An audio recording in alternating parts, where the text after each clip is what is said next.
Ruth Caldwell stood on the auction block with her spine straight and her jaw set, refusing to let the crowd see her hands shake. The morning sun beat down on Fox Hollow's main street, turning the dust gold and the shame hot. Sheriff Kern read the foreclosure notice in a voice that carried across every porch and hitching post, and Ruth felt the weight of 200 eyes on her back. The inn behind her needed paint, and the roof needed patching.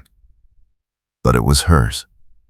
Her father had built it with his own hands before the war took him, and Ruth had kept it standing through drought and debt and every hard year since. Now the railroad wanted the land, and the bank wanted their money, and the whole town had gathered to watch her lose everything. She scanned the crowd and found Martha Whitley standing with the other church ladies, whispering behind gloved hands. Ruth had seen that look before. The gossip had started 3 days ago, when she'd served supper to a table full of railroad surveyors. And by Sunday morning, the whole congregation knew she'd been alone in the dining room with 6 men past dark. Never mind that she'd been working. Never mind that she needed every dollar those men paid for their meals. The whispers had grown teeth. Sheriff Kern cleared his throat. "We'll start the bidding at $400 for the inn and the surrounding 3 acres. Do I hear 400? Silence stretched across the street like a held breath. Ruth kept her chin up. She wouldn't beg. She wouldn't cry. She'd find work somewhere, somehow, even if it meant leaving Fox Hollow and the only home she'd ever known. Then a voice cut through the quiet, low and smooth as whiskey. 500. Ruth turned her head and saw him stepping forward through the crowd. Orson Rawlins. He'd arrived in Fox Hollow 2 weeks ago on the afternoon stage, and he'd been staying at the inn ever since, paying cash for his room and keeping to himself. Ruth knew 3 things about him. He played cards at the Silver Dollar every night and won more than he lost. He wore his gun like a man who knew how to use it. And when he looked at her across the breakfast table, something in his eyes made her forget how to breathe. Now he stood in front of the auction block with his hands loose at his sides and his gaze steady on her face. His dark blonde hair needed a trim, and his duster coat was dusty from the trail. But he carried himself with the kind of quiet confidence that made other men step back. Sheriff Kern blinked. "You bidding on the property, Rawlins?" Orson's mouth curved just slightly. "I'm bidding on the lady." The crowd stirred. Ruth felt heat flood her cheeks. "That's not..." she started. But Orson cut her off with a look. "Miss Caldwell and I have an understanding. We're getting married this afternoon, and as her husband I'll be covering the debt." He pulled a leather wallet from inside his coat and counted out $500 in clean bills, laying them on the auction block one by one. "I believe that settles the matter." Ruth stared at him. They had no understanding. They'd barely spoken beyond good morning and thank you for the coffee. She opened her mouth to say exactly that, but then she caught the edge of desperation in his eyes, the way his jaw tightened as if he were holding something back. And she hesitated. Sheriff Kern looked between them. "Miss Caldwell, is this true?" Ruth's mind raced. If she said no, she'd lose the inn. She'd lose her father's legacy and her only means of supporting herself. And she'd be exactly what Martha Whitley's whispers claimed, a fallen woman with nowhere to go. If she said yes, she'd be married to a stranger who just bought her like a piece of property in front of the whole town. But Orson Rawlins had steady hands and calm eyes, and he'd put $500 on the line without blinking. That was more than kindness. That was either madness or something else entirely. She met Orson's gaze and saw the silent question there. "Trust me." Ruth drew a breath. It's true. We're engaged. The crowd erupted. Martha Whitley's voice rose above the rest, shrill with outrage. Engaged? Since when? This is indecent. Orson stepped up onto the auction block and offered Ruth his hand. His palm was warm and calloused when she took it, and he pulled her down into the street with a gentleness that didn't match the hard set of his shoulders. Since last week, he said evenly. And it's none of your concern, ma'am. He turned to Sheriff Kern. We'll need a license. Can you point us to the courthouse? Sheriff Kern scratched his jaw. Judge Mercer's in his office now. I suppose he can marry you, if you're both willing. We are. Orson kept Ruth's hand in his and started walking, cutting a path through the crowd with a purpose that made people move aside. Ruth stumbled after him, her skirt kicking up dust, her mind spinning. When they were out of earshot of the crowd, she yanked her hand free. What do you think you're doing? Orson stopped and turned to face her. Saving your reputation and your property. You're welcome. I didn't ask for your help. You didn't have to. He glanced back toward the crowd, and Ruth caught something in his expression that looked almost like fear. I need a reason to stay in Fox Hollow for a while, and you need a husband before the church ladies run you out of town.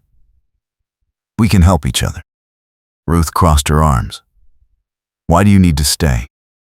Orson's jaw tightened. That's my business, and marrying me is mine. Ruth stepped closer, dropping her voice.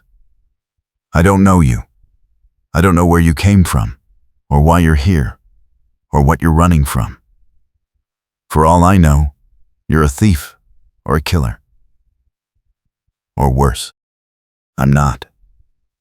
Orson met her eyes, and for a moment Ruth saw past the poker face to something raw underneath.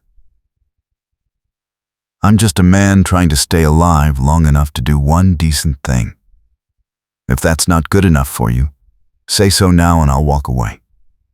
But if you say yes, I'll stand by you. I'll keep the railroad off your land and the gossip off your name, and when this is over, you'll have your inn free and clear. When what's over? Orson didn't answer. He just held her gaze, waiting. Ruth thought about the foreclosure notice, and the whispers, and the long, empty years she'd spent rebuilding her father's dream alone. She thought about the way Orson had stepped forward when no one else would. The way he'd put his own money on the line without asking for anything in return. It was reckless and foolish and probably a mistake, but it was also a chance. All right. Ruth lifted her chin. I'll marry you. But if you're lying to me, if you're using me for something, I'll make sure you regret it. Orson's mouth twitched. Fair enough. They walked to the courthouse in silence. Judge Mercer was a gray-haired man with spectacles and a tired smile, and he married them in his office with Sheriff Kern and his wife as witnesses. The ceremony took less than 10 minutes. Ruth spoke her vows in a voice that didn't shake, and Orson slid a plain gold band onto her finger that he'd apparently been carrying in his pocket. When the judge pronounced them man and wife, Orson kissed her cheek so briefly, it felt like a whisper. And then, it was done. Ruth Caldwell was now Ruth Rawlins, and she had no idea what she'd just agreed to. They walked back to the inn under a sky that had turned gray with gathering clouds. The crowd had dispersed, but Ruth could feel eyes on them from every window and porch. She unlocked the front door and stepped inside, breathing in the familiar smell of linseed oil and old wood. The inn was quiet. Her last guest had checked out that morning, and the dining room sat empty with chairs stacked on tables. Orson closed the door behind them and looked around. It's a good place. Solid bones. Ruth untied her apron. I know. How much do you actually owe? $400 to the bank, another $100 in back taxes, and $50 to the general store. Ruth hung the apron on a hook and turned to face him. You paid $500 today. That leaves me owing you $200. You don't owe me anything. I'm not starting a marriage in debt. Ruth met his eyes. I'll pay you back. Orson studied her for a long moment, then nodded. All right. When you can. Ruth felt some of the tension ease from her shoulders. Thank you. For today. For all of it. Orson shrugged. Like I said, we're helping each other. Ruth wanted to ask what he meant by that, but before she could speak, a knock sounded at the door. She opened it to find a young man in a railroad company uniform, standing on the porch, hat in hand. Mrs. Rawlins? It was the first time anyone had called her that. Ruth blinked. Yes? The young man glanced past her at Orson, then back at her. I'm here on behalf of the Central Pacific Railroad Company. We'd like to discuss purchasing your property. It's not for sale. Ruth kept her voice firm. Ma'am, we're prepared to offer a very generous price. I said it's not for sale. Ruth started to close the door, but the young man put his hand on the frame. You might want to reconsider. The railroad's coming through Fox Hollow, whether you like it or not, and property owners who cooperate tend to fare better than those who don't. Orson appeared at Ruth's shoulder, his presence solid and quiet. The lady said no. You can leave now. The young man's jaw tightened. And you are? Her husband. Orson's voice stayed level, but Ruth felt the shift in his stance, the way his hand drifted toward his gun belt. We're done here. The young man backed up a step, his gaze flicking to Orson's gun. I'll be back. He turned and walked away, his shoulders stiff. Ruth closed the door and leaned against it. That's the third time they've asked. They won't give up. Then we'll keep saying no. Orson moved to the window and watched the young man disappear down the street. How long until they try something worse? Ruth's stomach tightened. What do you mean? Orson glanced at her. Railroad companies don't take no for an answer. If they want your land, they'll find a way to get it. Legal or otherwise. Ruth thought about the foreclosure notice, the way it had appeared so suddenly after months of the bank assuring her she had time. You think they're behind the foreclosure? I'd bet on it. Orson turned from the window. How long has the railroad been surveying this area? 6 months. Ruth wrapped her arms around herself. They've been buying up land all along the proposed route. Most people sold willingly. The ones who didn't, she hesitated. Bad things happened. Fires. Accidents. One man's cattle got poisoned. And you still said no. It's my father's legacy. Ruth's voice came out harder than she intended. I won't just hand it over. Orson nodded slowly. Then we need to move fast. Where's the deed? Ruth frowned. At the county land office in Silver Creek. Why? Because if the railroad wants your property, they'll go after the deed next. Orson crossed to her.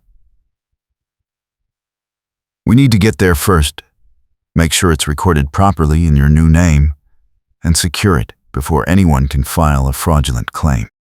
Ruth's pulse quickened. Can they do that? If they have the right lawyer and the right judge, they can do anything. Orson's expression was grim. Silver Creek is 2 days' ride through Carson Pass. It's not an easy trip. I've ridden it before. Ruth straightened. When do we leave? Tomorrow at first light. Orson headed for the stairs. I'll get our supplies together. You should pack light and warm. Weather's turning. Ruth watched him climb the stairs to the second floor, where the guest rooms were, and she felt the full weight of what she'd just done settle over her. She'd married a stranger. She'd tied her fate to a man she didn't know and didn't trust. And now she was about to ride into the mountains with him, to protect a piece of paper that was all she had left of her father. But when she looked down at the gold band on her finger, she didn't feel afraid. She felt something else, something like hope.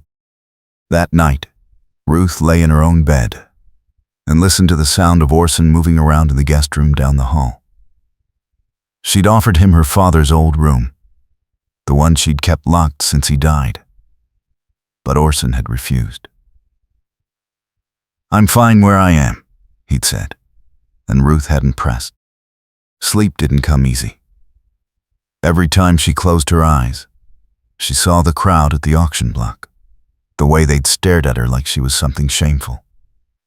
She thought about Martha Whitley's sharp voice, and the railroad man's veiled threat, and the long ride ahead through Carson Pass. She thought about Orson's steady hands, and the way he'd stepped forward when no one else would. Somewhere around midnight, she heard a floorboard creak in the hallway. Ruth sat up, her heart pounding.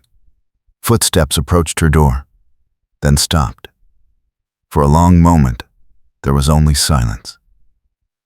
Then Orson's voice came through the wood, low and careful. "You awake?" Ruth pulled her shawl around her shoulders and opened the door. Orson stood in the hallway, still dressed, his gun belt buckled and his duster coat in hand. "Yes. What's wrong?" "Nothing. He hesitated, wanted to make sure you're all right with this." "Leaving tomorrow. Riding through the pass. All of it." Ruth studied his face in the dim light from the oil lamp burning downstairs. "I'm all right. Are you?" Orson's jaw tightened. "I need you to know something. The reason I'm here in Fox Hollow, the reason I need to stay out of sight for a while, it's because I saw something I shouldn't have. Something dangerous." Ruth's pulse quickened. "What did you see?" "A man killed another man in a poker game in Cheyenne. It wasn't self-defense. It was cold-blooded murder." Orson's voice stayed level, but Ruth caught the edge of something darker underneath. "The killer's name is Jack Hollis, and he's got friends in high places. Railroad company friends. When he realized I was in the room, he sent men after me. I've been moving ever since." Ruth's breath caught. "And you think they'll find you here? Eventually." Orson met her eyes. "I'm sorry. I shouldn't have dragged you into this. If you want me to leave, I will. You can get the marriage annulled, and I'll disappear before anyone connects you to me." Ruth thought about the foreclosure notice, and the railroad man's threat, and the long years she'd spent fighting alone. Then she thought about the way Orson had stood beside her on the auction block, the way he'd put his money and his name on the line without asking for anything in return. "No." Her voice came out steady. "You're not leaving. We're in this together now. Ruth, this isn't just gossip and property disputes. These men will kill to keep me quiet. Then we'll be careful." Ruth stepped closer. "You helped me when I needed it. Now I'm helping you. That's what marriage means, doesn't it? Even one like ours." Orson stared at her. "You're braver than you look." Ruth felt a smile tug at her mouth. You're more honest than you pretend to be." Something shifted in Orson's expression, a crack in the careful mask he wore. For a moment, Ruth thought he might say something more, but he just nodded and stepped back. "Get some sleep. We leave at dawn." Ruth watched him walk back down the hall to his room, and she felt the distance between them like a physical thing. She closed her door and leaned against it, her heart pounding in her chest. She'd married a man running from killers. She'd tied her fate to someone the railroad wanted dead. It should have terrified her. Instead, it made her feel alive. The storm hit just before dawn. Ruth woke to the sound of rain hammering the roof and wind rattling the windows. She dressed quickly in her warmest clothes, a split riding skirt and a heavy wool jacket that had been her father's, and she braided her hair tight against her head. When she came downstairs, Orson was already in the kitchen, packing supplies into 2 leather saddlebags. "Weather's bad." He glanced up at her. "We could wait a day." Ruth shook her head. "The longer we wait, the more time the railroad has to get to Silver Creek first. We go now." Orson studied her for a moment, then nodded. "All right. Stay close to me on the trail." Crescent Pass floods fast in weather like this. They finished packing in silence. Ruth took only what she needed: a change of clothes, her father's old Colt revolver, and the small tin box that held her family papers. Everything else could wait. When they stepped outside, the rain was coming down in sheets, turning the street into a river of mud. Ruth pulled her shawl over her head and followed Orson to the livery stable at the end of town. The stable hand looked at them like they were crazy. "You're riding out in this?" Orson handed him a coin. "We need 2 horses. Strong ones." The hand shrugged and brought out a roan gelding and a gray mare. Ruth took the mare and checked the saddle herself, tightening the cinch and adjusting the stirrups, while Orson loaded the saddlebags. The rain soaked through her jacket in seconds, cold and relentless. They mounted up and rode out of Fox Hollow into the teeth of the storm. The trail north climbed steadily into the foothills, turning from mud to rock as they left the valley behind. Ruth kept the mare close behind Orson's gelding, following his lead as he picked a path through the rain. The wind tore at her shawl and stung her face, but she didn't complain. She'd ridden through worse. By midday, they'd reached the entrance to Crescent Pass. The trail narrowed here, winding between steep rock walls that rose up on either side like the jaws of a trap. Water poured down the slopes in dozens of small streams, turning the path into a treacherous mix of mud and loose stone.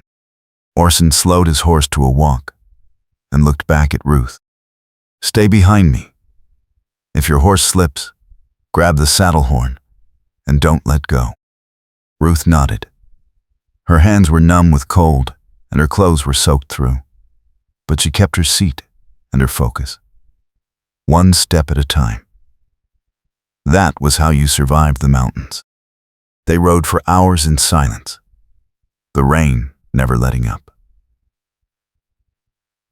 The pass climbed higher and the air grew thinner, and Ruth felt the altitude pressing on her lungs.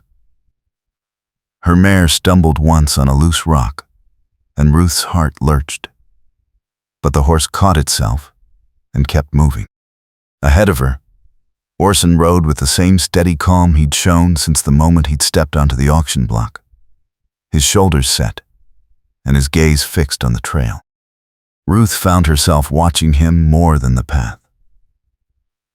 The way he moved with his horse, the way he anticipated every turn and obstacle, the way he glanced back every few minutes to make sure she was still there. He was careful, deliberate. A man who knew how to survive. They stopped once to rest the horses at a narrow ledge, where an overhang offered shelter from the rain. Ruth dismounted and leaned against the rock wall, breathing hard. Orson handed her a canteen, and she drank, tasting metal and cold. How much farther? Another 6 hours if the trail stays clear. Orson looked out at the rain. If it doesn't, we'll have to find shelter and wait it out. Ruth handed back the canteen. I can keep going. I know you can. Orson's voice was quiet. But you don't have to prove anything to me. Ruth met his eyes. I'm not trying to prove anything. I'm trying to save my home. Orson nodded slowly. Then let's keep moving. They mounted up again and continued climbing.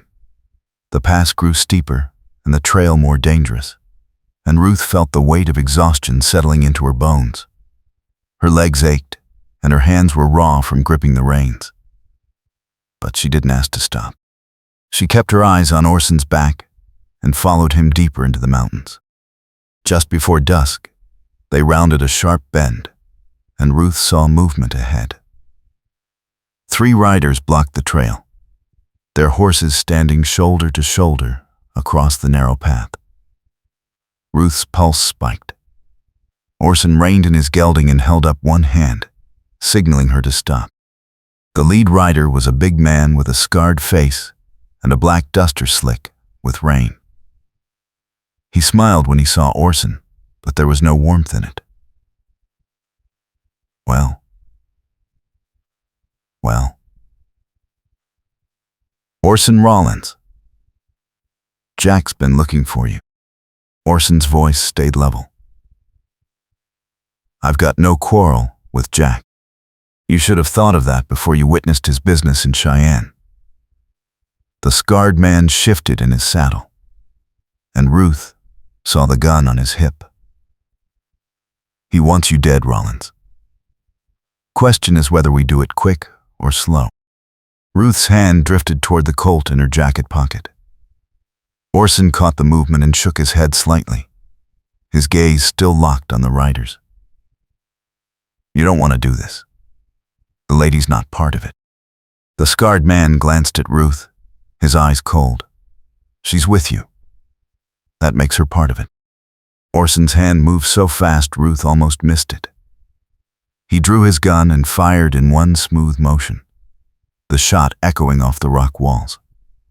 The scarred man jerked back in his saddle, clutching his shoulder. The other 2 riders reached for their weapons, but Orson had already spurred his horse forward, charging straight at them. Ruth didn't think. She kicked her mare into motion and followed, her heart pounding in her throat. Orson's gelding slammed into the scarred man's horse, knocking it sideways. The second rider fired a shot that went wide, and Orson returned fire, hitting the man in the leg. The third rider wheeled his horse around and bolted back down the trail. Orson grabbed Ruth's reins and pulled her past the wounded men, spurring both horses into a run.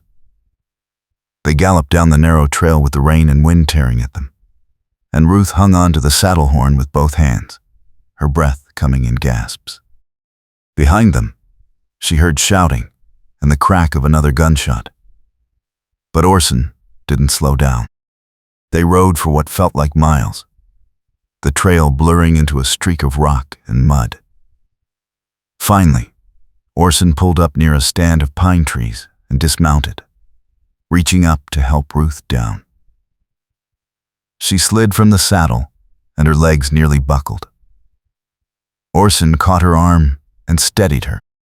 You all right? Ruth nodded, too breathless to speak. Her heart was still racing, and her hands were shaking. But she was alive. They both were. Orson checked the trail behind them, his gun still drawn. We need to find cover. They'll regroup and come after us. Ruth looked around.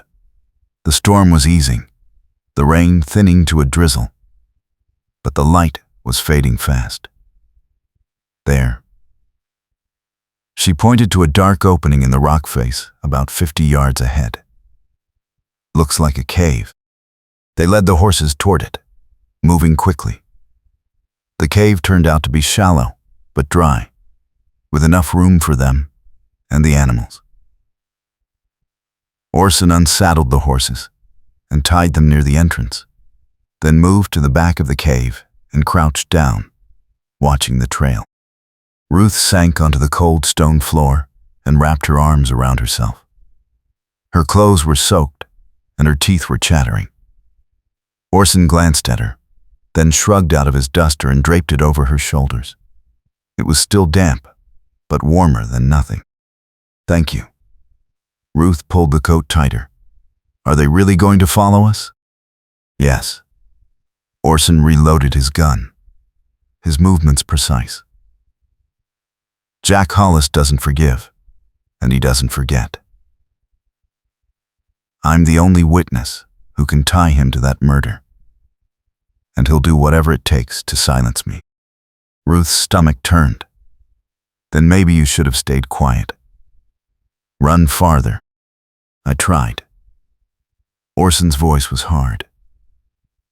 "But I'm tired of running, and I'm tired of letting men like Jack Hollis get away with murder, because no one has the guts to stand up to them."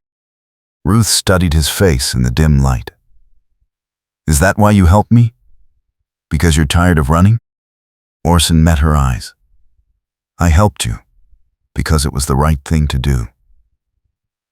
Because you reminded me that there are still things worth fighting for." Ruth felt something shift in her chest, a loosening of the careful distance she'd been keeping between them. "What did Jack Hollis do?" "The man he killed. Who was he?" "A farmer." Orson's jaw tightened. He owned land along the railroad route and refused to sell. Jack shot him in the back during a poker game and made it look like a dispute over cards. "I was sitting 3 feet away. I saw the whole thing. And you're the only one who will testify. I'm the only one who's still alive." Orson looked away. 2 other men were in that room.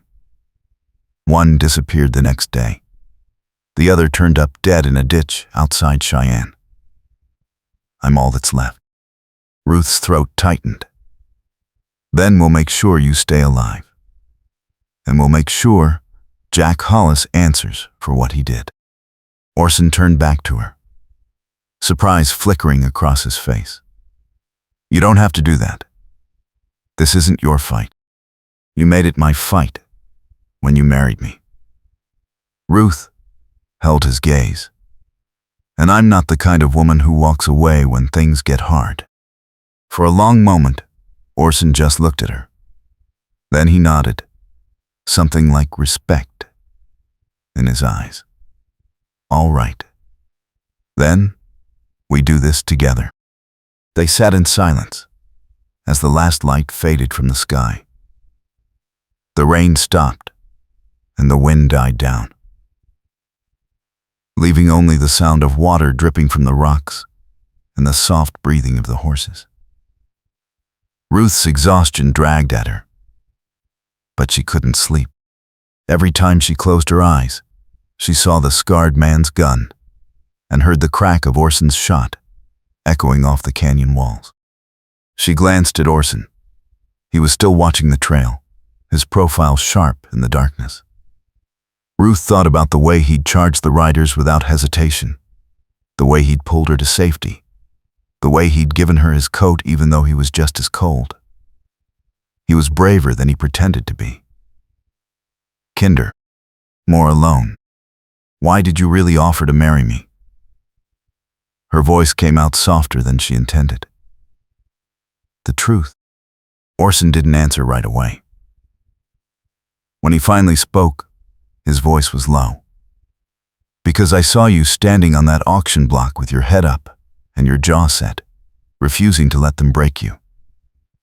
And I thought, if she can fight that hard for something that matters, maybe I can too." Ruth's breath caught. "That's not an answer." Yes, it is.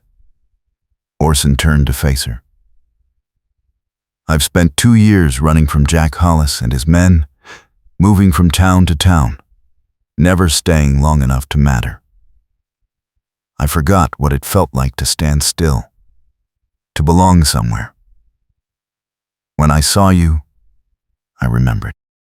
Ruth felt tears prick her eyes. She blinked them back. You barely know me. I know enough. Orson's voice was rough. I know you're strong and stubborn, and you don't give up. I know you'd rather lose everything than compromise what you believe in. And I know that if I walk away from you now, I'll regret it for the rest of my life. Ruth reached out and took his hand. His fingers were cold and rough, and they closed around hers with a steadiness that made her chest ache. I won't let them kill you, and I won't let them take your home. Orson squeezed her hand. We'll get to Silver Creek. We'll secure the deed, and we'll find a way to stop Jack Hollis. How? I don't know yet, but we'll figure it out. Orson's mouth curved into a faint smile. You're good at solving problems. I've seen you run that in. Ruth felt herself smile back despite everything. You've been watching me. Hard not to. Orson's thumb brushed across her knuckles, a gesture so small and careful it made Ruth's heart skip. You're worth watching. They stayed like that for a long time, hands linked in the darkness, listening to the night sounds and the steady breathing of the horses. Ruth felt the exhaustion pulling at her, but she didn't want to let go.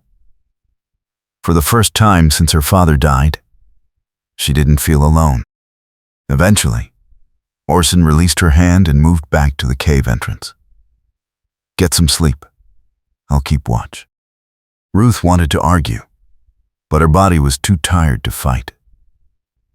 She curled up on the stone floor with Orson's duster wrapped around her, and she fell asleep to the sound of his quiet voice, murmuring reassurance to the horses. She woke to pale morning light and the smell of coffee. Orson had made a small fire near the cave entrance and was brewing coffee in a battered tin pot. He glanced at her when she sat up. Morning. How do you feel? Sore. Ruth stretched her aching muscles. But alive. That's what counts. Orson handed her a tin cup of coffee. We should reach Silver Creek by late afternoon if we keep moving. Ruth sipped the coffee and felt warmth spread through her chest. It was bitter and strong, exactly what she needed. What's the plan when we get there? We go straight to the land office, get the deed recorded, and then find the nearest law office. If I can get my testimony on record with a federal marshal, Jack Hollis won't be able to silence me without making things worse for himself. And if there's no marshal in Silver Creek, then we keep riding until we find one. Orson's voice was calm, but Ruth caught the tension in his shoulders. One way or another, this ends. They finished the coffee and saddled the horses. The morning was cold and clear, the storm leaving the air sharp and clean. Ruth breathed deep and felt her resolve harden. They'd come this far. They weren't turning back now. The trail down from Carson Pass was easier than the climb up, but no less dangerous. The rain had loosened the rocks and washed out sections of the path, forcing them to dismount and lead the horses over the worst stretches. Ruth's boots slipped on wet stone more than once, but Orson was always there, his hand steadying her, his voice calm and sure. They reached the valley floor by midday and followed the trail east toward Silver Creek. The landscape opened up into rolling grassland dotted with pine and juniper, and Ruth felt some of the tension ease from her shoulders. They were through the worst of it. But the relief didn't last. As they crested a low rise, Orson reined in his horse and swore under his breath. Ruth pulled up beside him and looked down into the valley. Silver Creek sat in a hollow between two hills, a small cluster of buildings around a dusty main street. Smoke rose from a dozen chimneys, and Ruth could see people moving between the storefronts. It looked peaceful. Normal, except for the 4 riders waiting at the edge of town. Ruth's pulse spiked. Are those the same men? No. Orson's voice was tight. Those are new. Jack must have sent word ahead. How many men does he have? Enough. Orson scanned the valley, his jaw set. We can't go through town. We'll have to circle around and come in from the north. What about the land office? We'll have to risk it. Orson glanced at her. Stay close and keep your head down. If shooting starts, you ride for the law office and don't look back. Ruth's hands tightened on the reins. I'm not leaving you. Ruth, this isn't. Orson started, but she cut him off. I'm not leaving you. We're in this together. Remember? Orson stared at her for a long moment. Then he nodded, something fierce and desperate in his eyes. All right. Together. They circled wide around the town, staying low in the grass and using the hills for cover. Ruth's heart pounded with every step, her eyes scanning for movement. The riders at the edge of town didn't move, but Ruth knew they were watching. They came into Silver Creek from the north side, tying their horses behind a livery stable and slipping into the alley between 2 buildings. The land office was halfway down the main street, a small timber structure with a faded sign. Orson peered around the corner, his hand on his gun. 2 men out front. He pulled back. They're watching the door. Then we go in the back. Ruth pointed to the narrow alley that ran behind the buildings. Most of these places have rear entrances. Orson nodded. Good thinking. They moved quickly through the alley, keeping to the shadows. The back door of the land office was unlocked. Ruth pushed it open and stepped inside, Orson close behind her. The office was a single room, with a desk, a filing cabinet, and a clerk sitting at a table sorting papers. He looked up in surprise. Can I help you? Ruth crossed to the desk. I need to record a deed transfer. My name is Ruth Rawlins, formerly Ruth Caldwell. I'm here to update the property records for the Fox Hollow Inn. The clerk blinked. I'll need to see documentation. Ruth pulled the marriage certificate from her jacket and laid it on the desk. Here. We were married yesterday by Judge Mercer in Fox Hollow. The clerk studied the certificate, then nodded. All right. Give me a moment. He moved to the filing cabinet and began searching through drawers. Orson stood by the door, watching the street through a gap in the curtains. Ruth felt sweat gathering at the back of her neck despite the cool air. Every second felt like an hour. The clerk pulled out a ledger and flipped through pages. Here we are. Caldwell property, Fox Hollow. He dipped a pen in ink and began writing. This will take just a minute. Ruth glanced at Orson. He was still watching the street, his posture tense. Then his eyes widened. Ruth, we need to go. Now. The front door burst open, and 2 men rushed in, guns drawn.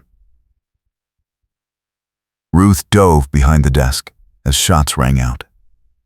The clerk yelped and dropped to the floor. Orson fired twice, hitting one man in the chest and driving the other back through the doorway. Ruth pulled her father's Colt from her pocket and fired at the doorway, her shot splintering the door frame. Orson grabbed her arm. "Back door. Move!" They ran for the rear exit, the clerk scrambling after them. Ruth burst into the alley and nearly collided with another man coming around the corner. She brought the Colt up and fired without thinking. The man went down. Orson pulled her forward, running hard toward the livery stable. Behind them, shouts rose and more gunfire echoed off the buildings. Ruth's lungs burned and her legs felt like lead. But she kept moving. They reached the stable and threw themselves onto their horses. Orson spurred his gelding into a gallop, and Ruth followed, her mare lunging forward. They tore through Silver Creek's back streets with bullets whipping past them, and Ruth bent low over the saddle, her heart hammering in her chest. The edge of town rushed toward them, and then they were through, galloping into open country with the wind roaring in their ears. They didn't slow down until they were a mile out, the horses heaving and lathered. Orson pulled up near a stand of cottonwoods and dismounted, checking the trail behind them. Ruth slid from the saddle and leaned against her mare, shaking. "Are you hurt?" "No."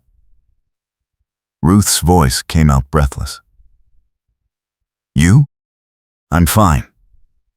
Orson reloaded his gun, his hands steady.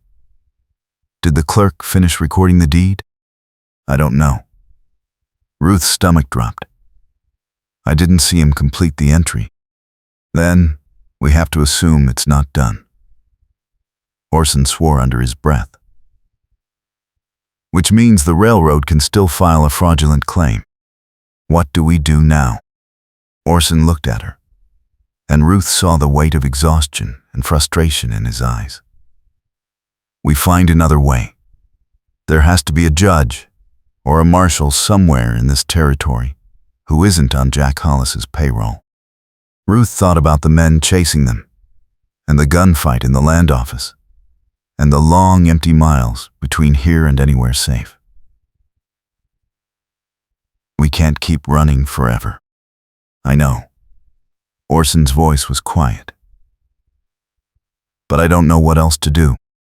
Ruth stepped closer to him. "Then we stop running. We go back to Fox Hollow, and we make a stand." Orson stared at her. "That's suicide. Jack's men will come after us. Let them come." Ruth's voice hardened. "It's my home, my land. If they want it, they'll have to take it from me.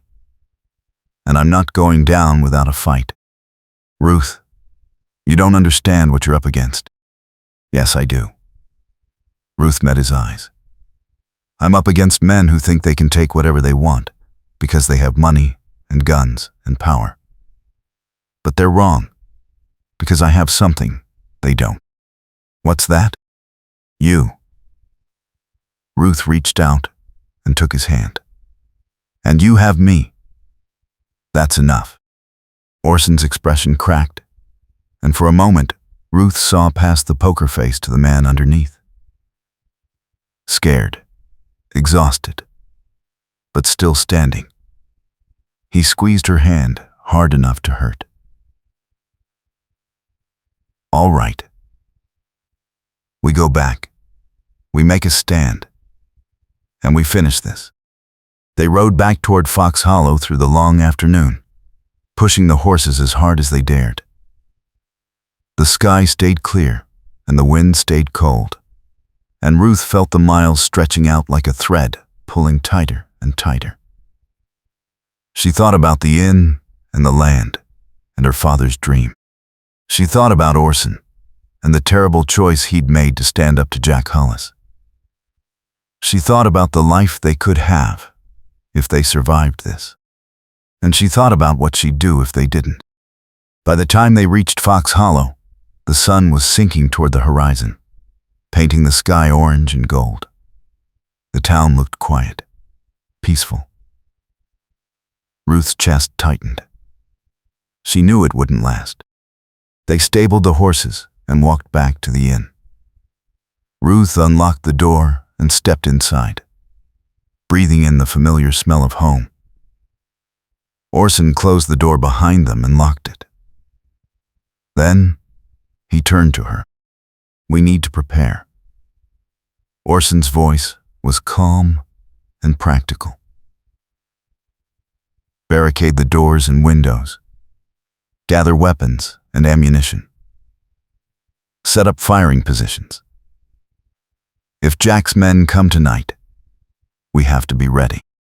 Ruth nodded. "I have my father's rifle upstairs. And there's a shotgun behind the bar." "Good." Orson moved to the windows and began pulling the shutters closed. "Do you have any dynamite?" Ruth blinked. "No. Why would I have dynamite?" "Just checking." Orson's mouth twitched. "Would have made things easier." They spent the next hour fortifying the inn. Ruth dragged furniture against the doors, and Orson nailed boards across the lower windows. They loaded every gun they had and placed them at strategic points around the building. Ruth's hands shook as she worked, but she didn't stop. She couldn't afford to. When they were finished, Orson stood in the middle of the dining room and looked around. "It's not perfect, but it'll slow them down." Ruth wiped sweat from her forehead. "How long do we have?" "Hard to say.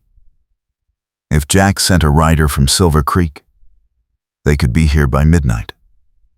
If he's smart, he'll wait until dawn and hit us with a larger force." Ruth's stomach turned. "And if he's really smart, he'll burn us out." Orson met her eyes. "We need to be ready for anything." They ate a cold supper in the kitchen, neither of them tasting the food. Ruth kept glancing at the windows, listening for the sound of hoofbeats. The silence felt oppressive.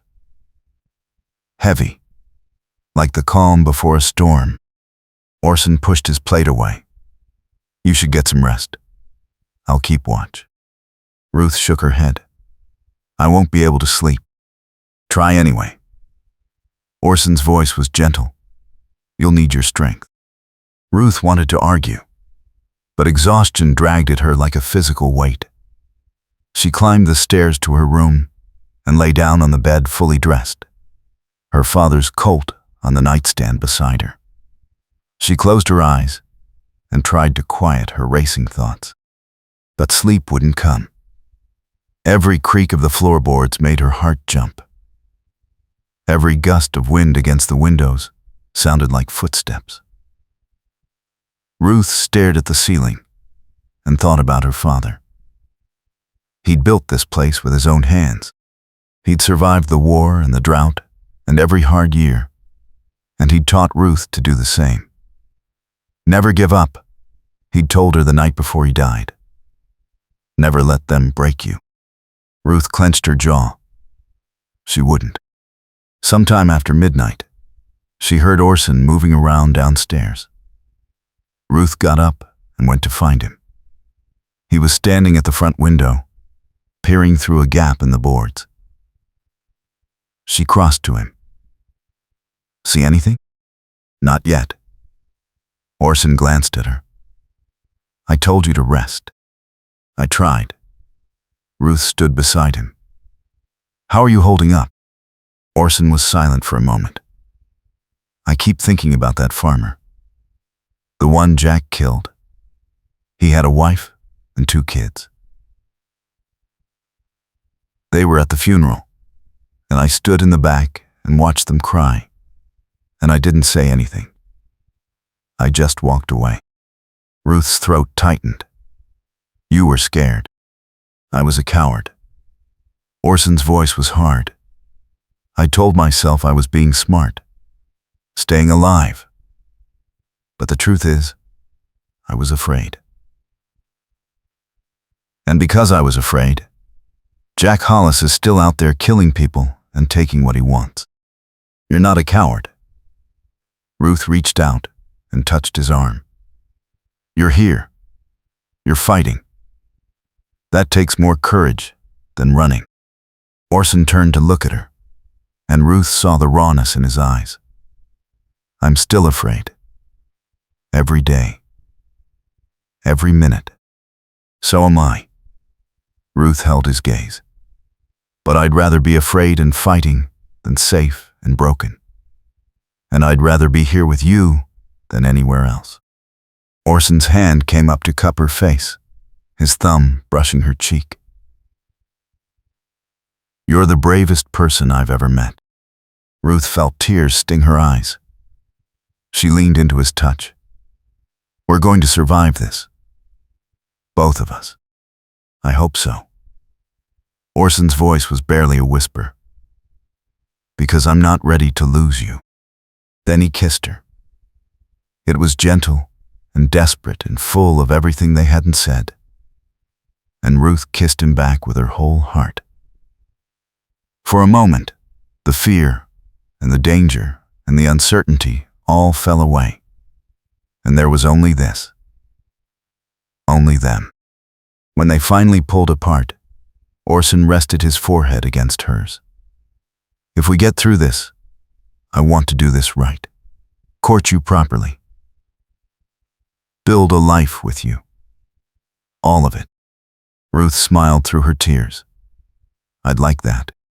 They stood there in the darkness, holding each other, until the sound of hoofbeats shattered the silence. Orson pulled away and grabbed his rifle. Ruth moved to the window beside him and looked out. A dozen riders were approaching the inn, their horses moving at a steady walk. At the front rode a man in a black hat and a long coat, his face hard and cold in the moonlight. Jack Hollis. Ruth's blood turned to ice. That's him. Orson's jaw tightened. Stay behind cover. Don't shoot until I do. The riders stopped 50 feet from the inn. Jack Hollis dismounted and walked forward, his hands loose at his sides. His voice carried across the distance, calm and mocking. Rawlins, I know you're in there. Come out and we'll make this quick. You have my word. Orson didn't answer. He kept his rifle aimed at Jack's chest, his breathing steady. Jack sighed. Have it your way. He turned to his men. Burn it. The riders pulled torches from their saddlebags and lit them. Ruth's heart stopped. Orson, they're going to. She started, but Orson cut her off. I know. He moved to the back door and threw it open. We're leaving. Now. But the inn, Ruth protested, will still be standing if we're alive to fight for it. Orson grabbed her hand and pulled her toward the door. Come on. They ran out the back and into the night, stumbling through the darkness toward the livery stable. Behind them, the sound of shattering glass and roaring flames filled the air. Ruth looked back and saw fire climbing the walls of the inn, orange and bright against the black sky. Her chest ached like something inside her was breaking. Orson pulled her into the stable and threw the saddles onto their horses. Hurry! They mounted up and rode out of Fox Hollow at a dead run, the fire lighting up the night behind them. Ruth didn't look back again. She couldn't. They rode north into the hills, pushing the horses until they were heaving and stumbling. Finally, Orson pulled up in a clearing surrounded by pine trees. Ruth dismounted and sank to the ground, her body shaking. The inn was gone. Everything her father had built, everything she'd fought to keep, was burning. Orson knelt beside her. Ruth, I'm sorry. Ruth shook her head, unable to speak. The tears came then, hot and bitter, and she buried her face in her hands. Orson pulled her against his chest and held her while she sobbed, his arms solid and steady around her. When the tears finally stopped, Ruth pulled back and wiped her face. Her voice came out raw. "What do we do now?" "We finish it." Orson's eyes were hard. "Jack made a mistake tonight. He committed arson in front of witnesses. If we can get to a federal marshal and testify, he'll hang. There's no marshal in Fox Hollow." "No. But there's one in Carson City." Orson stood and offered her his hand. "It's 3 days' ride. If we leave now, we can be there by Saturday." Ruth took his hand and let him pull her to her feet. "And then what?" "Then we bring Jack Hollis to justice. And we take back what's ours." Ruth looked at him, this man who'd risked everything to stand beside her, and she felt something fierce and unbreakable settle in her chest. "All right, let's go." They rode through the night and into the next day, stopping only to rest the horses and grab a few hours of sleep. The trail to Carson City was long and hard, cutting through mountain passes and high desert. But Ruth barely noticed. Her mind was full of fire and loss, and a cold determination that wouldn't let her rest. Orson rode beside her in silence, his presence steady and sure. Every time Ruth felt herself faltering, she'd glance at him and find the strength to keep going. They were in this together. That was what mattered. They reached Carson City on Saturday afternoon. It was a bustling town, bigger than Fox Hollow, with wide streets and brick buildings and the smell of civilization. Orson led them straight to the federal marshal's office, a solid structure near the courthouse. Inside, a gray-haired marshal sat behind a desk, reviewing papers. He looked up when they entered. "Can I help you?" Orson stepped forward. "My name is Orson Rawlins. I'm here to give testimony in a murder case. The killer's name is Jack Hollis, and he's been hunting me for 2 years to keep me quiet. Last night, he burned down my wife's property in Fox Hollow to try and kill us both." The marshal's expression sharpened. "That's a serious accusation. Do you have proof?" "I'm the proof." Orson's voice was steady.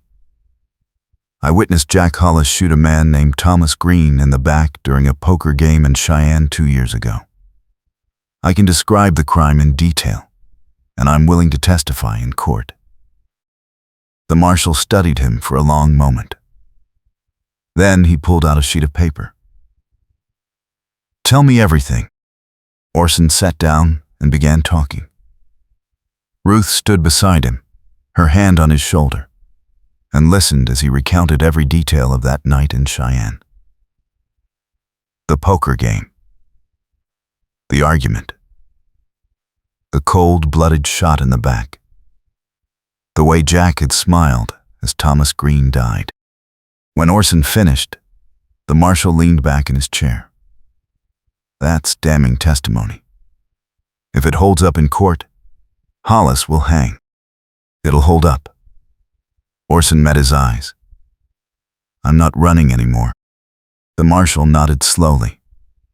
"All right. I'll issue a warrant for Jack Hollis's arrest. Where can I find him?" "Fox Hollow." Orson's jaw tightened. "Or what's left of it." The marshal stood. "I'll gather a deputy and ride out first thing in the morning. In the meantime, you two should find a place to stay and get some rest. This isn't over yet." Ruth and Orson left the marshal's office and walked down Carson City's main street. The sun was setting, painting the buildings gold and pink. Ruth felt exhaustion dragging at her, but also something else, something like relief. We did it. Her voice came out soft. We actually did it. Orson glanced at her. We're not done yet. Jack's still out there. But the law's coming for him now. Ruth stopped walking and turned to face him. That changes everything. Orson reached out and took her hand. You're right. It does. They found a small hotel near the edge of town and took a room. It was simple but clean, with a bed and a wash basin and a window that looked out over the street. Ruth sank onto the bed and finally let herself relax. Orson sat beside her. What happens now? Ruth asked. We wait for the marshal to arrest Jack. Then we go back to Fox Hollow and start rebuilding. Orson's voice was quiet. If you still want to. Ruth looked at him. Of course I want to. It's my home. It was your home. Orson met her eyes. The inn's gone, Ruth. Even if we rebuild, it won't be the same. Then we'll make it better. Ruth's voice hardened. I'm not giving up. Not now. Not ever. Orson's expression softened. I know you won't. That's one of the things I love about you. Ruth's breath caught. You love me? Orson hesitated. Then he nodded. Yes. I didn't mean to. I didn't plan on it. But somewhere between the auction block and here, I fell in love with you.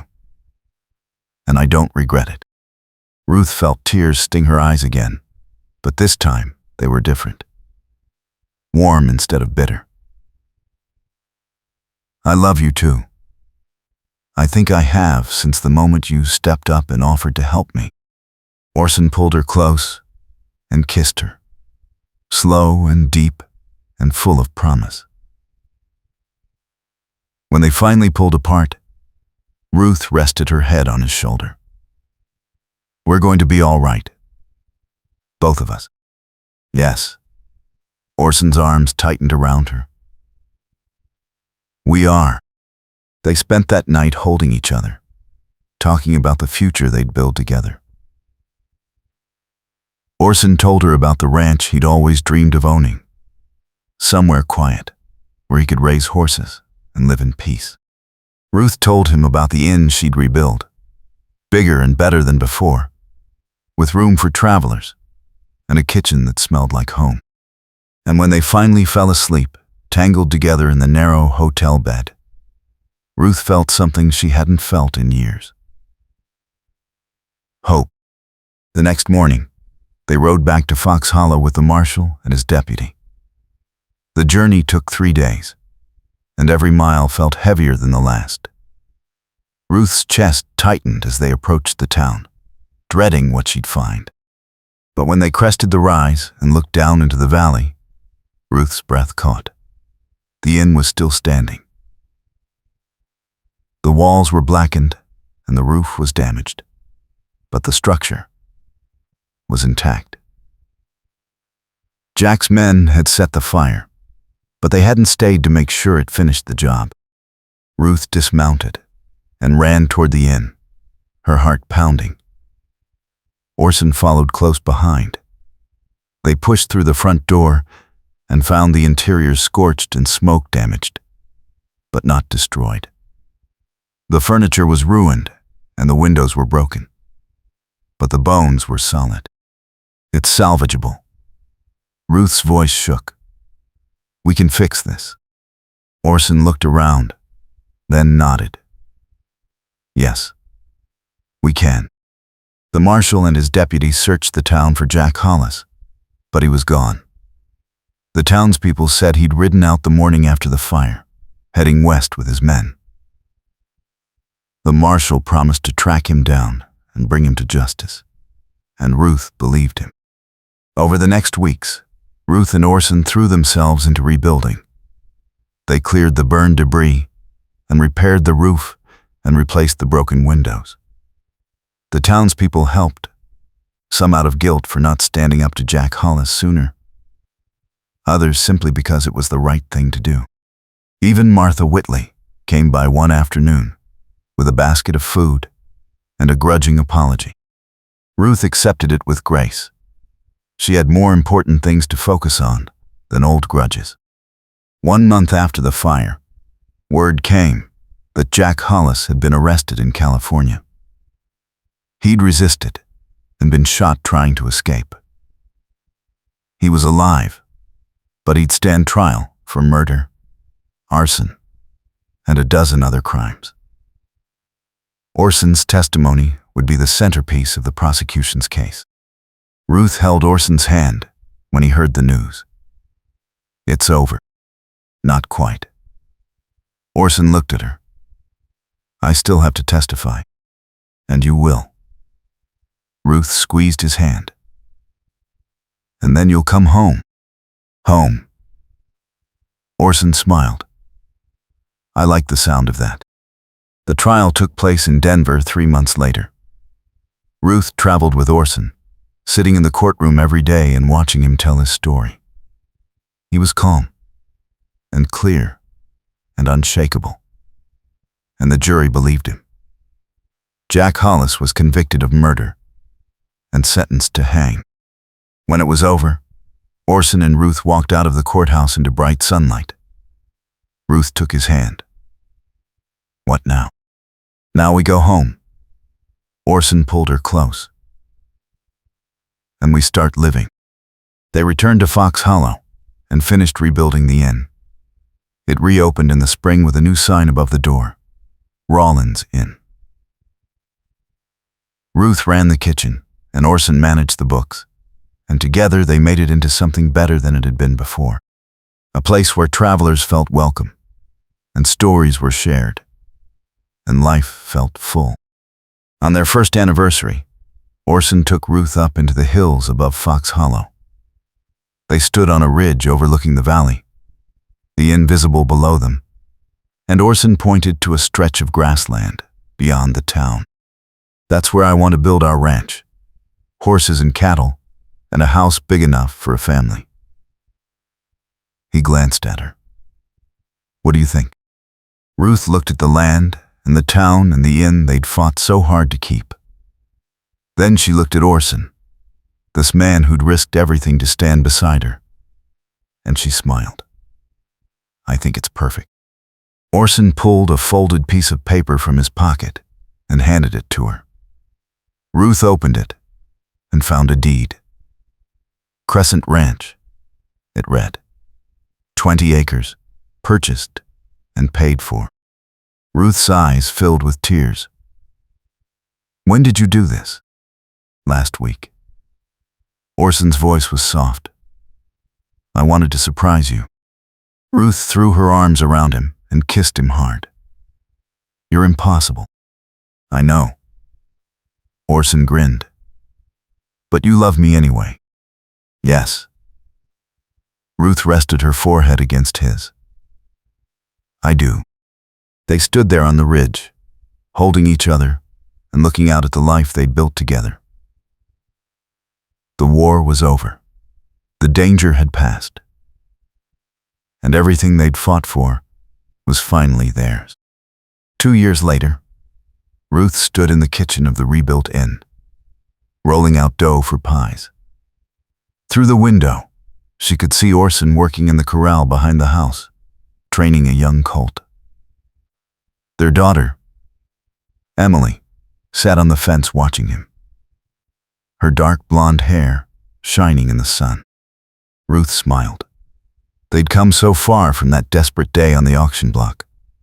The inn was thriving, the ranch was growing, and their family was strong. She thought about her father and hoped he'd be proud of what she'd built, what they'd built together. Orson came in a few minutes later, dusty and smiling. He kissed Ruth's cheek and stole a piece of dough from the counter. How's the baking going? Fine. Ruth swatted his hand. Stop eating the dough. Can't help it. You're too good a cook. Orson leaned against the counter and watched her work. I was thinking, maybe we should expand the inn. Add another wing for guests. Ruth raised an eyebrow. Can we afford it? We're doing well. And I think it's time. Orson's expression turned serious. We've earned it. Ruth set down the rolling pin and crossed to him. We have. She took his hands in hers. Thank you. For everything. Orson pulled her close. Thank you. For not giving up on me. For believing in us. For building this life with me. Ruth kissed him. Soft and slow. I'd do it all again. So would I. Orson rested his forehead against hers. Every hard mile. Every fight.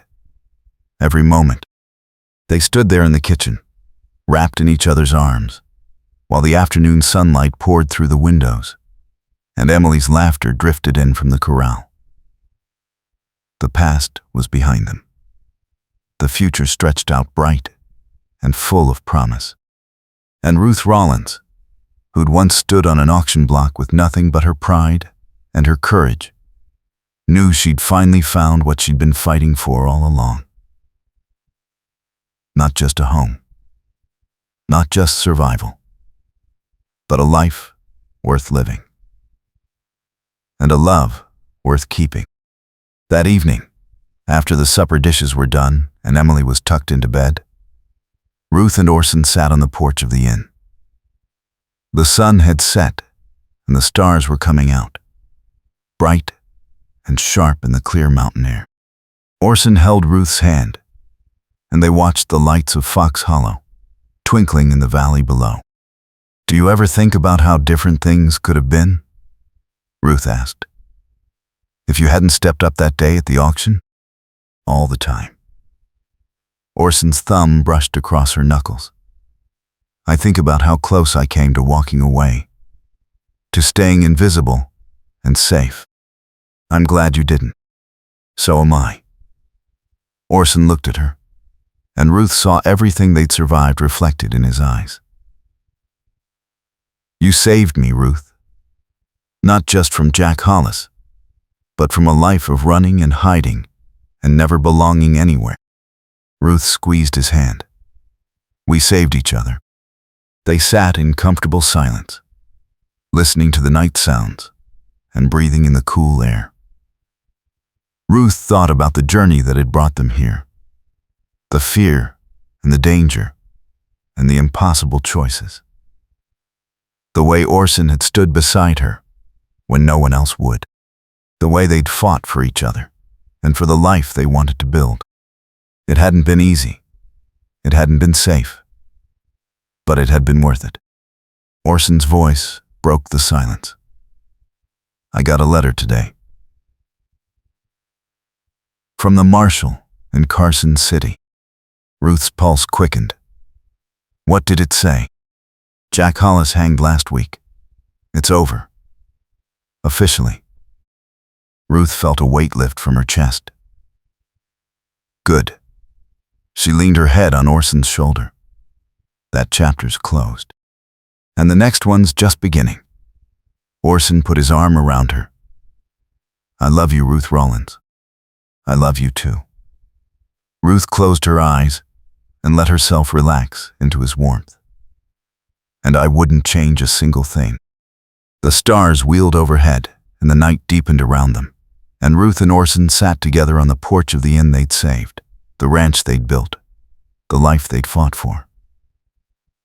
Two wounded souls who'd found each other in the chaos and learned that sometimes the bravest thing you can do is stay, to plant roots, to choose love over fear, and to build something worth keeping, no matter how hard the fight.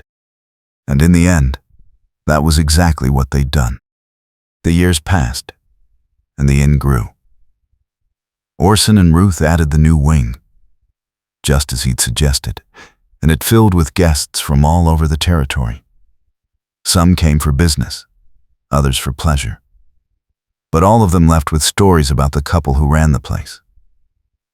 The gambler, who'd become a rancher. The innkeeper who'd stood her ground against the railroad. The husband and wife who'd fought together and won. Emily grew up strong and stubborn, with her mother's determination and her father's steady calm. She learned to ride before she could read, and she helped in the kitchen and the stables with equal enthusiasm. When she was old enough, Ruth told her the story of how she and Orson met, how he'd stepped onto the auction block and offered everything he had to save a stranger. Emily listened with wide eyes. "That's so romantic." Ruth smiled. "It was terrifying, but you did it anyway." "Yes." Ruth looked out at the land they'd built together. Because sometimes, the scariest thing is also the right thing. Emily nodded thoughtfully. "I want to be brave like you when I grow up." Ruth pulled her daughter close. "You already are."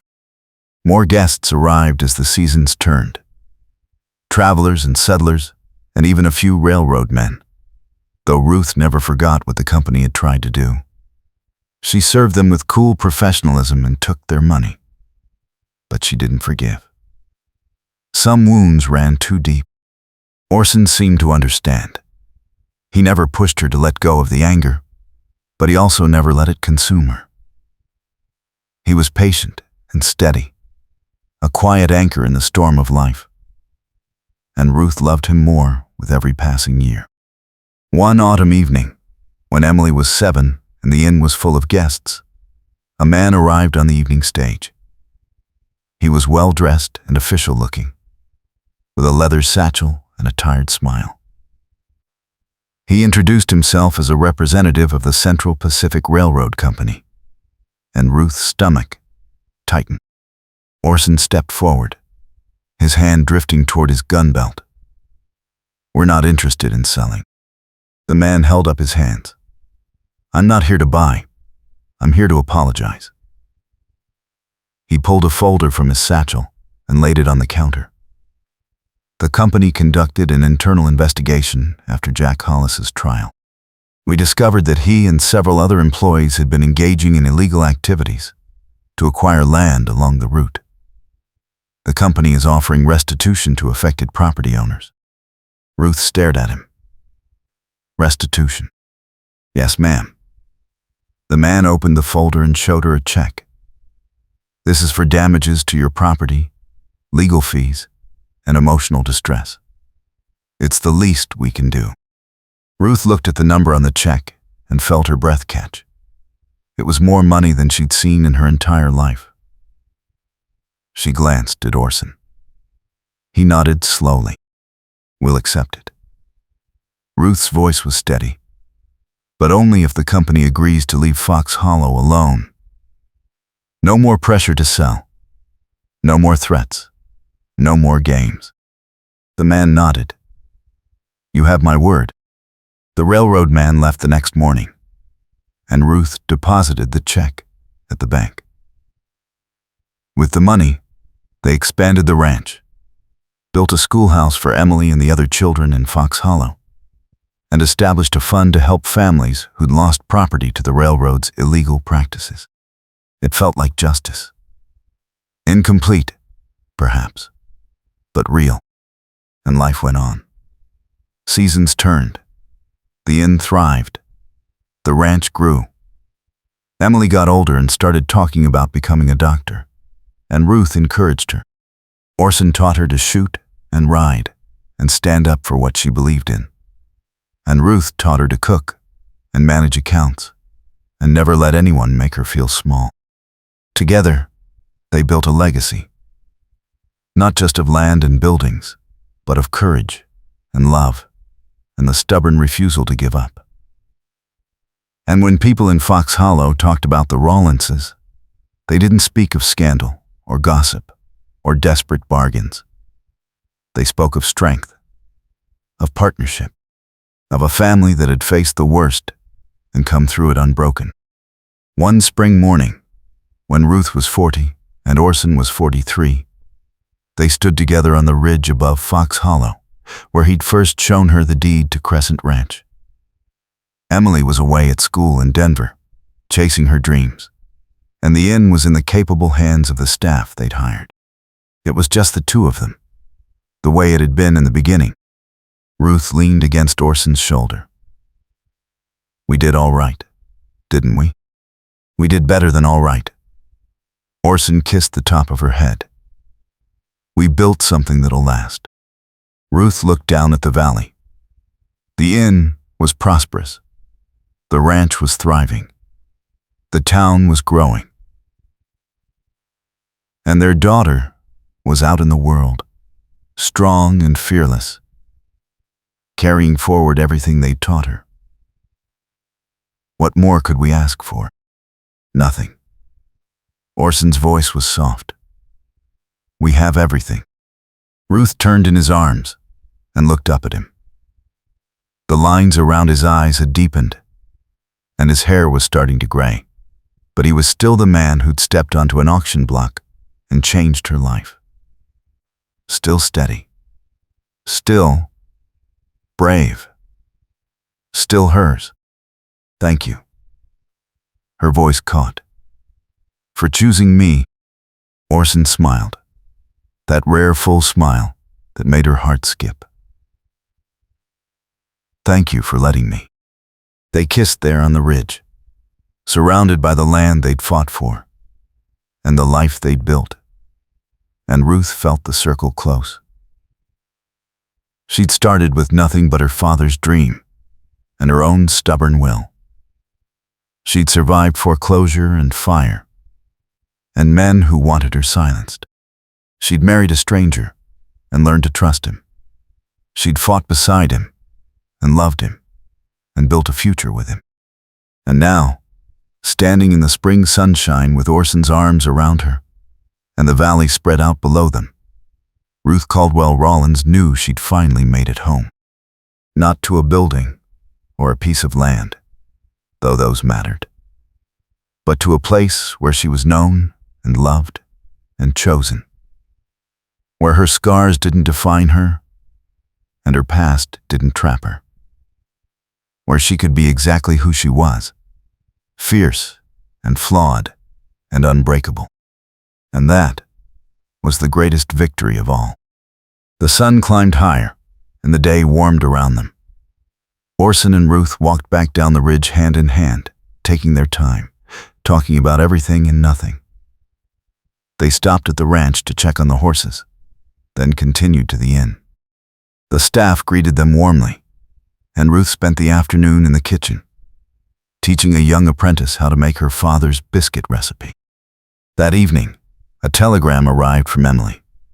She'd been accepted into medical school in San Francisco. She was going to be a doctor, just like she dreamed.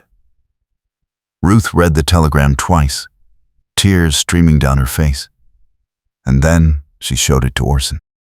He pulled her into his arms and held her while she cried happy tears. "Our daughter's going to change the world. She already has." Ruth wiped her eyes. "Just by being brave enough to try. She learned that from you." Orson's voice was full of pride. "You taught her that courage isn't about not being afraid.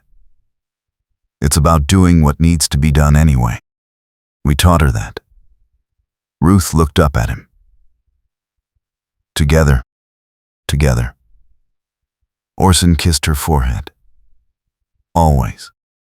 That night, they lay in bed and talked about the future.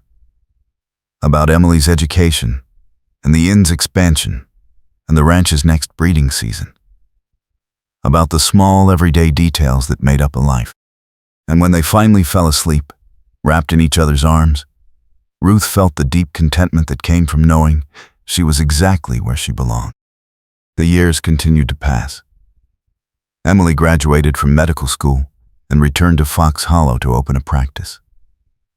She married a kind young lawyer and gave Ruth and Orson 3 grandchildren who ran wild through the inn and the ranch, filling the air with laughter and chaos. The inn became a landmark, known throughout the territory as a place of warmth and welcome. The ranch prospered, producing some of the finest horses in the West. And Ruth and Orson grew old together, their love deepening with every shared sunrise and every quiet evening on the porch.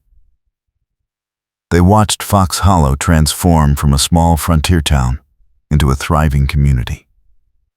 They saw the railroad finally arrive, not as an invading force, but as a partner in progress. They saw their daughters save lives, and their grandchildren learn to ride, and the world change around them. But through it all, they held on to what mattered. Family. Home. The hard-won peace that came from facing your fears and refusing to let them win. On their 30th anniversary, Orson took Ruth back to the ridge above Fox Hollow. They were slower now, their joints aching and their hair fully gray, but they made the climb. When they reached the top, Orson pulled out a small wooden box and handed it to Ruth. "What's this?" "Open it." Ruth lifted the lid and found a gold locket inside. She opened it and saw 2 tiny photographs. One of her on their wedding day, young and fierce and beautiful. One of Orson, looking at her with an expression of such love it took her breath away. "I had these made last month." Orson's voice was soft. "I wanted you to have something to remember how it all started." Ruth's eyes filled with tears. "I don't need pictures to remember. I'll never forget." "Neither will I." Orson fastened the locket around her neck. "You're the best thing that ever happened to me, Ruth Rawlins." Then, and now, and always, Ruth kissed him, soft and slow, tasting salt and sunshine and 30 years of love. "And you're mine." They stood on the ridge as the sun set, painting the sky in shades of gold and rose and purple. Below them, Fox Hollow glowed with lamplight, and Ruth could see the inn and the ranch and the town they'd helped build. She thought about the girl she'd been, standing on an auction block with nothing but her pride. She thought about the man who'd saved her, who'd become her partner and her love and her home. And she knew that if she had to do it all over again, she wouldn't change a single thing. Every hardship, every battle, every moment of fear and doubt had led her here, to this life, to this love, to this man who'd stood beside her through it all. "Thank you."